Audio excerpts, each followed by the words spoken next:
இப்போ எடுத்துக்கொள்ளுங்க, சங்கீதம் 27:1 யாராவது ஒருத்தர் வாசிங்க.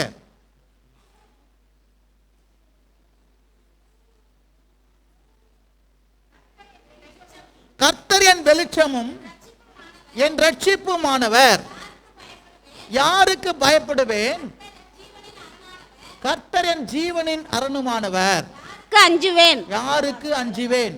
அப்ப பாருங்க, கர்த்தர் என் வெளிச்சம். அதுக்கு இரண்டாம் வசனம் படிங்க. என் சத்துருக்களும் என் பகஞ்சயமாக பொல்லாதவர்கள் என் மாம்சத்தை பட்சிக்க என்னை நெருங்கையில் அவர்களோ இடறி விழுந்தார்கள். 27:1 அதானா? கர்த்தர் தான படிக்கிறேன், நல்லா படிங்க. கர்த்தர் என் வெளிச்சமும் என் ரட்சிப்புமானவர், யாருக்கு பயப்படுவேன்? கர்த்தர் என் ஜீவனின் பலனானவர், ஜீவனின் பலனுமானவர். அல்லேலூயா. என்னது அந்த இடத்துல? ஜீவனின் பலனானவர். இருந்தா ஒரு ஆமென் சொல்லுங்க. டிரான்ஸ்லேட் தப்பு நினைக்கிறேன் அதுல. அல்லேலூயா. என்னைய பாருங்க திடீர்னு குழப்பம். அல்லேலூயா. ஜீவனின் வேற யாராவது படிங்க, அந்த வசனத்தை படிங்கப்பா. இப்ப படிங்க. கர்த்தர் என் வெளிச்சமும் என் ரட்சிப்புமானவர், யாருக்கு பயப்படுவேன்? கர்த்தர் என் ஜீவனின் பலனானவர். சொல்லுங்க, கர்த்தர் என் ஜீவனின் பலனுமானவர். தாவீது சொல்றான் பாருங்க, கர்த்தர் இந்த வாழ்நாள் எல்லாம் எனக்கு பலனா இருப்பார். ஆமென் சொல்லுங்க, பக்கத்துல சொல்லுங்க, கர்த்தர் என்ன பண்ணுவாரு? எனக்கு பலனா இருப்பார். இருந்தா ஒரு ஆமென் சொல்லுங்க. தாவீதுக்கு அருள நிச்சயமான கிருபை உனக்கும் எனக்கு அருளுவேன் சொல்லி இருக்கிறாரு. இந்த வாழ்நாள் எல்லாம் கர்த்தர், நம்முடைய ஜீவன் உள்ள நாளெல்லாம் கர்த்தர் நமக்கு பலனா இருக்க போறாரு. இருந்தா ஒரு ஆமென் சொல்லுங்க. அல்லேலூயா. இன்னொரு வசனத்தை வாசிங்க. 29ஆம் சங்கீதம் 11வது வசனம். கர்த்தர் தமது ஜனத்திற்கு பலன் கொடுப்பார். கர்த்தர் பாருங்க, தாவீது சொல்லிட்டான், திருப்ப சொல்றாரு, கர்த்தர் தமது ஜனத்திற்கு பலன் கொடுப்பார். கர்த்தர் தமது ஜனத்திற்கு பலன் கொடுப்பார். தமது ஜனம், நீங்களும் நானும் யாருங்க? அவருடைய ஜனம். ஆகவே தேவன் என்ன பண்ணுவார்? தமது ஜனத்திற்கு என்ன பண்ணுவார்? பலன் கொடுப்பார். இருந்தா ஒரு ஆமென் சொல்லுங்க. இதனாலதான் சங்கீதக்காரன் இப்படி சொல்றான் பாருங்க. 46:1 சங்கீதத்துல வாசிங்க.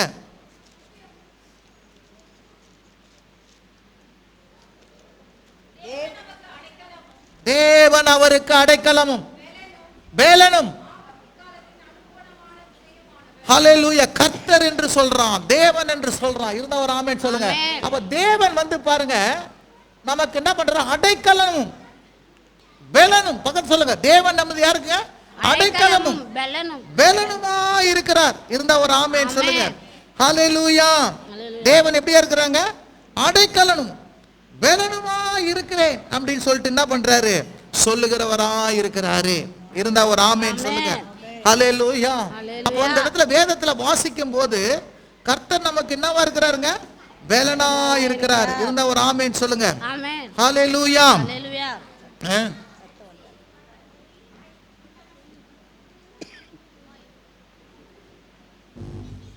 வாசிங்க அடுத்தது.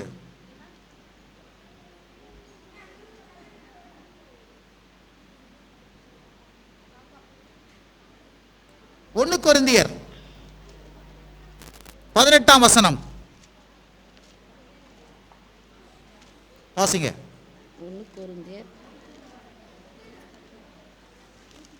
1 கொரிந்தியர் 18ஆம் வசனம்.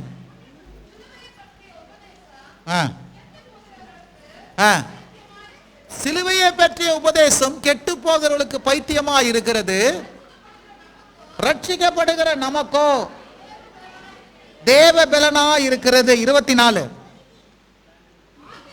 ஆகிலும் யூதரானாலும் கிரேக்கரானாலும் எவர்கள் அழைக்கப்பட்டார்களோ அவர்களுக்கு கிறிஸ்து தேவ பலனும் தேவ நாணமா இருக்கிறார். கவனிங்க, இந்த இஸ்ரவேல் மக்களை பார்த்து, ஆபிரகாமின் சந்ததியை பார்த்து பலனா இருக்கிறேன் என்று சொன்னார். அதன் அடிப்படையில் தாவீதும் சொல்றான், எனக்கு பலனா இருக்கிறேன்னு சொல்றான். இஸ்ரவேல் மக்களுக்கு கர்த்தர் பலத்த கையினாலே விடுதலையாக்கினாரு. இஸ்ரவேல் மக்களுக்கு பெட்டியில என்ன பண்றார்? உடன்படிக்கை பெட்டியில பலனை வச்சிருந்தாரு. அந்த ஆசாரிப்பு கூடாரத்துல அந்த இடத்துல பலனை வச்சிருந்தாரு. அதனால அந்த ஜனங்கள் என்ன பண்ணாங்க? ஆசாரிப்பு கூடாரத்தை நாடுனாங்க, தேடுனாங்க. இப்படி தேவன் என்ன பண்றாரு? பெலனா இருந்தவர் இந்த கடைசி நாட்களிலே இந்த இஸ்ரவேல் ஜனங்களுக்கு மாத்திரமல்ல, உலகத்தில் உள்ள எல்லா மக்களுக்கும் தமது பெலனை தர வேண்டும் என்று சொல்லி தமது குமாரனாகிய இயேசு கிறிஸ்துவை இந்த பூமியில என்ன பண்ணாரு? பிறக்க செய்து, அவர் கல்வாரி சிலுவையிலே மரிக்க செய்து, அவரை உயிரோடு கூட எழுப்பி, இப்போது இந்த சுவிசேஷம், இந்த நற்செய்தி என்ன சொல்ற, யூதரானாலும் கிரேக்கரானாலும் எவர்கள் அழைக்கப்பட்டார்களோ அவர்களுக்கு கிறிஸ்து தேவ பலனும் தேவ நாணமாய் இருக்கிறாரு. எல்லாம் கரங்களை தட்டி கர்த்தர் நாமத்தை மகிமைப்படுத்துங்க. இப்போ இந்த பலன் உங்களையும் என்னையும் எப்படி சந்திக்கிறது? சிலுவையை பற்றிய உபதேசத்துக்கு நாளே, சிலுவையை பற்றிய உபதேசம் ஒரு சாராருக்கு அது பைத்தியமாய் தோன்றுகிறது. ஆனால் சிலுவையில் அறையப்பட்ட இயேசு கிறிஸ்து எனக்காகத்தான் சிலுவையில் மரித்தார், எனக்காகத்தான் ரத்தம் சிந்தினார், எனக்காகத்தான் உயிர் தெழுந்தார், அவர் தேவகுமாரன் என்று எந்த மனுஷன் சொல்றானோ அவனுக்கு இந்த சிலுவை, இந்த இயேசு கிறிஸ்துவும் இந்த நற்செய்தியோ என்னவா இருக்குதுன்னா தேவ பலனா இருக்கிறது. இருந்தா ஒரு ஆமென் சொல்லுங்க. ஆபிரகாமின் சந்ததிக்கும் இஸ்ரவேல் சந்ததிக்கும் ஆசாரிப்பு கூடாரத்தில் கர்த்தருடைய பலன் எப்படி இருந்ததோ, சுவிசேஷத்தினாலே இயேசு கிறிஸ்துவை ஆண்டவராக இரட்சகராக ஏற்றுக்கொள்ளுகிறபடினாலே, எவர்கள் இயேசு கிறிஸ்துவை ஏற்றுக்கொள்ளும்படி அழைக்கப்பட்டிருக்கிறாங்களே அவங்களுக்கு எல்லாருக்கும் கிறிஸ்து என்ன பண்றாருங்க? பலனா இருக்கிறார். கரங்களை தட்டி கர்த்தர் நாமத்தை மகிமைப்படுத்துங்க. அதனாலதான் ரோமர் 1ஆம் அதிகாரம் 18ஆம் வசனம் 16ஆம் வசனம் இப்படி வாசிங்க, வாசிங்க. சத்தியத்தை அநியாயத்தினாலே அடக்கி வைக்கிற மனுஷருடைய எல்லாவித அவபக்திக்கும் அநியாயத்துக்கு விரோதமாய் தேவ கோபம் வானத்திலிருந்து வெளிப்படுத்தப்பட்டிருக்கிறது. 16 படியுமா.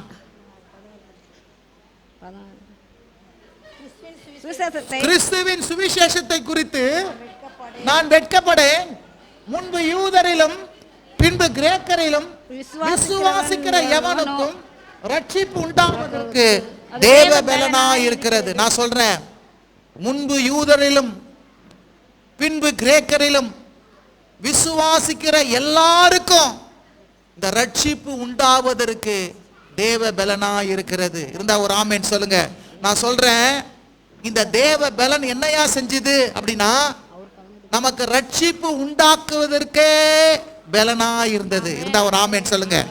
நீய நானே இன்னைக்கு ரட்சிக்கப்பட்டிருக்கிறோம், இயேசுவை ஆண்டவராய் அறிந்து கொண்டோம் என்றால் அந்த தேவ பலன் இல்லைன்னா நம்மால ரட்சிக்கப்பட்டு இருக்கவே முடியாது. இன்னைக்கு நீங்களும் நானும் ரட்சிக்கப்பட்டு இயேசுவின் பிள்ளையா மாறி இருக்கிறனா அந்த தேவ பலன் நம்ம வாழ்க்கையில வந்து விட்டது. ஆகவே தான் நான் சொல்றேன், இந்த ரட்சிப்பு மூலமாக இந்த தேவ பலன் உனக்கும் எனக்கும் வந்து விட்டது. இருந்தா ஒரு ஆமென் சொல்லுங்க. ஹல்லேலூயா. விளங்குறவங்களா ஒரு ஆமென் சொல்லுங்க. ரட்சிப்பின் மூலமாய் தேவ பலன் வந்து விட்டது.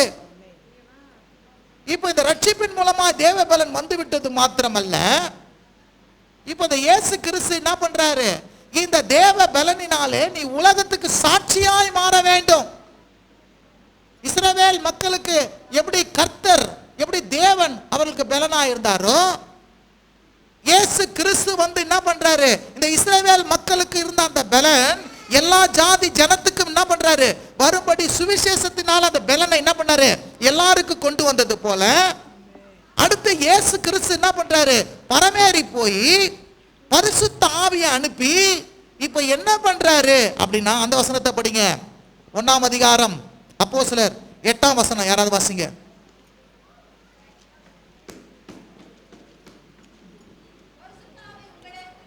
பரிசுத்த ஆவி உங்களிடத்து வரும்போது நீங்கள் பலனடைந்து எருசலேமிலும் யூதேயா முழுவிலும் சமரியாவிலும் பூமியின் கடை பறித்தும் எனக்கு சாட்சிகளா இருக்க போறீங்க. எல்லாம் கரங்களை தட்டி கர்த்தர் நாமத்தை மகிமைப்படுத்துங்க.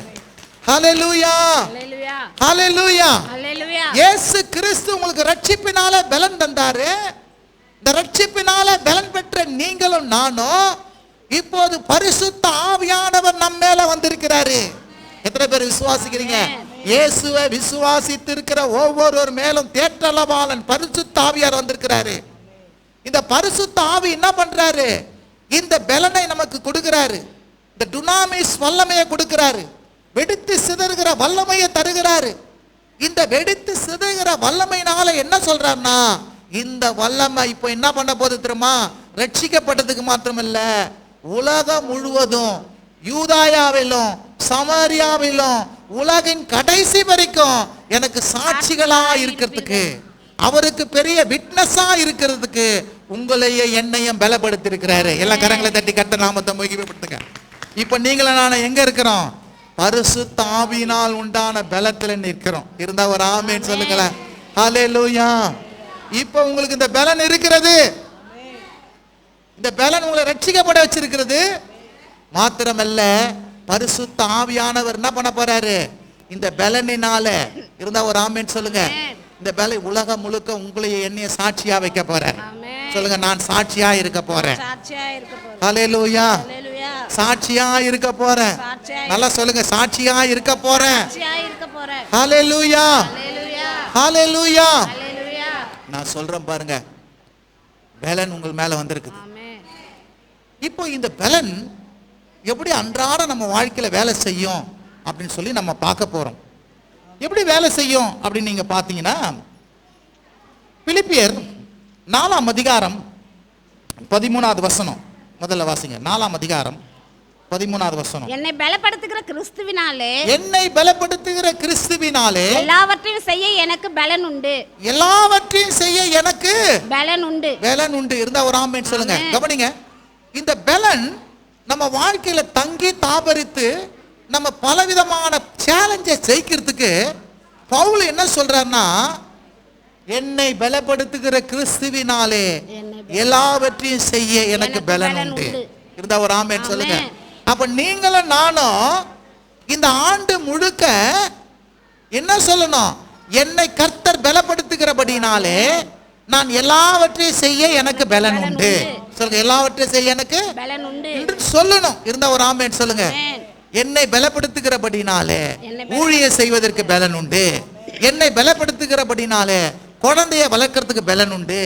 என்னை பலப்படுத்துகிற கிறிஸ்துவினாலே குழந்தைகளை படிக்க வைக்கிறதுக்கு பலன் உண்டு. என்னை பலப்படுத்துகிற கிறிஸ்துவினாலே என் பிள்ளைகளுக்கு திருமணம் செய்ய எனக்கு பலன் உண்டு.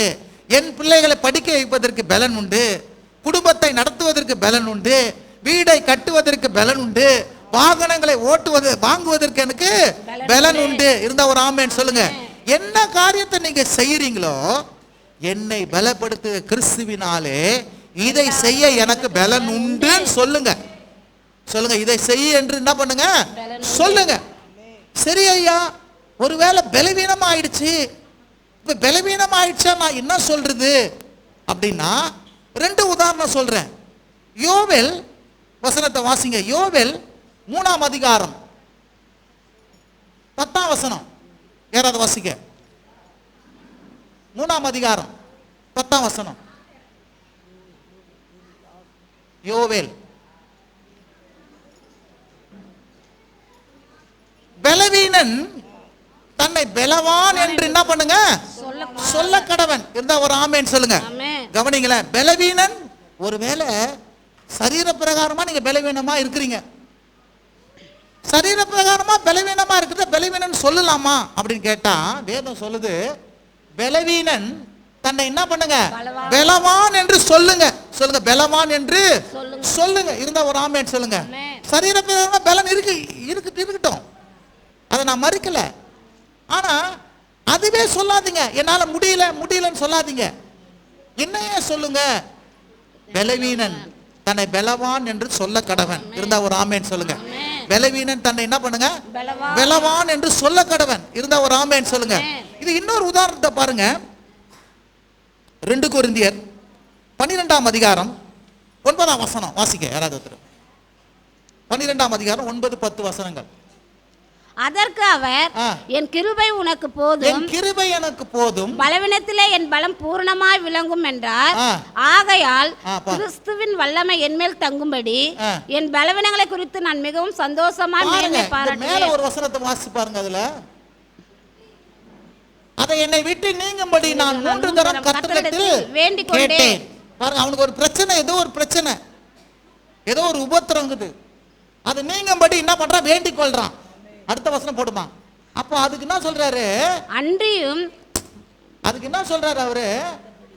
உன் பலவீனத்தில ஏன் பலன் பரிபூர்ணமா இருக்கும். இருந்தா ஒரு ஆமென் சொல்லுங்க. உன் பலவீனம், உன் பலவீனத்துல இருந்தாலும் கூட நான் சொல்றேன், என் பலன் உனக்கு போதும், என் கிருபை உனக்கு போதும், என் பலன் உனக்கு போதும். இருந்தா ஒரு ஆமென். உன் பலவீனத்தில் என் பலன் என்ன பண்ணும்? பூரணமாய் தங்கும். நான் சொல்றேன், சாதாரண தாயா இருக்கிற நீங்க குழந்தை ஜுரம் வந்துடுது, முடியாத வருது, நீங்க விட்டுடுவீங்களா? உடனே அந்த தூக்கி போட்டு அது பலவீனத்துல என்ன பண்றீங்க? அதுக்கு ஊட்டி கீட்டி அது செய்ய முடியாத வேலை எல்லாம் நீங்க என்ன பண்றீங்க? செஞ்சு அந்த பிள்ளைக்கு உதவி பண்றீங்களே. ஒரு சாதாரண குழந்தைக்கு ஒரு தாய் செய்யறத காட்டிலும் ஒரு என்னதுங்க தேவன் என்ன பண்றாருங்க? நம்முடைய எல்லா பலவீனத்திலும் அப்படியே நம்மளை விட்டுறது கிடையாது.